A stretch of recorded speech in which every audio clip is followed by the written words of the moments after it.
Hi, after a weekend of horrific rain and storms, I noticed quite late on Sunday evening that the rain and the wind had stopped. So I dragged out my Kawasaki ER5, which is a 500cc twin, and headed west from the village that I live in to try to capture with my cameras the wonderful sunset that was happening in the west. Having taken my photograph, it was time to ride off into the sunset, quite literally.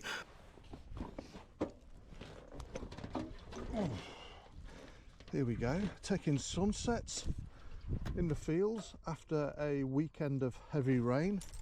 I'll have to be very careful. These have got road going tyres on, and you can't see it. You can see it a bit down here, but it's very, very muddy.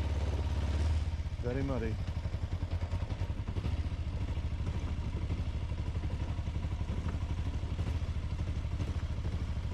Stunning sky, stunning, stunning, stunning.